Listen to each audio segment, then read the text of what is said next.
Ce qui est vraiment très sympa, c'est de voir à la fois le dynamisme des startups, des petites boîtes qui visiblement en veulent, qui se positionnent, qui sont très efficaces, et puis des gros groupes avec évidemment l'intervention de Vivek Badrinath où on voit un mastodonte, une énorme entreprise qui se transforme, donc on a l'impression qu'on est vraiment au début de quelque chose. Ce qui m'a plu, c'est à la fois la diversité des gens qui se sont tous exprimés sur une même problématique, qui est la digitalisation et l'enjeu sociétal de digitalisation. Et j'ai bien aimé du coup les différentes manières de réagir à la même problématique. C'est encore plus intéressant que les autres fois parce que ça ouvre des nouvelles perspectives, notamment sur les questions du big data, etc. Donc c'est un renouvellement permanent. Et les lauréats ont très bien parlé. On regrette un peu plus de présentation de leur entreprise parce qu'il y a certaines où on est allé très vite dans le sujet et du coup on a mis du temps à savoir de qui on parlait. Mais voilà, sinon c'était très intéressant. Je pense que sélectionner des lauréats pour leur utilité pour les clients que nous sommes, c'est un axe fort. Après, il y a une deuxième chose qui, moi, m'a marqué dans ces choix, c'est qu'on a sélectionné un grand groupe qui est lui-même disruptif.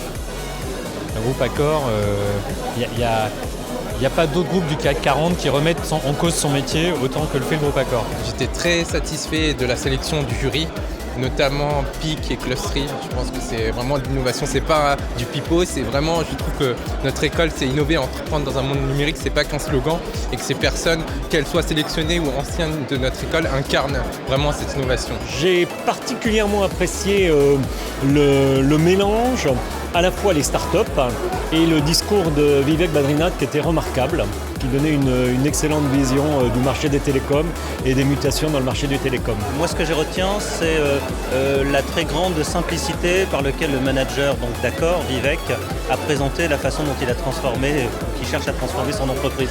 Et donc, sujet complexe, discours simple, c'est une grande qualité. Fantastique comme toujours, hein, plein de nouveautés et récompenser les gens qui font de l'innovation, c'est absolument indispensable pour l'avenir du pays. Hein. C'est le futur qu'on crée là. Le choix a été dur. Sur les startups, on a dû screener plus de 100 dossiers. Donc voilà, on en a récompensé 2. Donc c'est pas facile. Et sur les managers, on a screené aussi beaucoup de profils et on a justement voulu récompenser des profils qui sont souvent peut-être pas les plus récompensés et qui travaillent beaucoup aussi des fois dans l'ombre et qui font beaucoup de choses aussi pour faire avancer leur entreprise. C'était un plaisir de participer à ce projet, une très bonne expérience personnelle. Moi aussi j'ai créé une start-up, donc ça fait plaisir de passer de l'autre côté du rideau et dire qu'on participe beaucoup à des concours. Et pour une fois être jury du concours et pouvoir juger des startups, c'était vraiment un plaisir. Tout le monde est enthousiaste, tout le monde trouve ça génial, les anciens élèves, les partenaires, c'est l'occasion de se retrouver. Tout le monde trouve ça absolument génial. Voilà.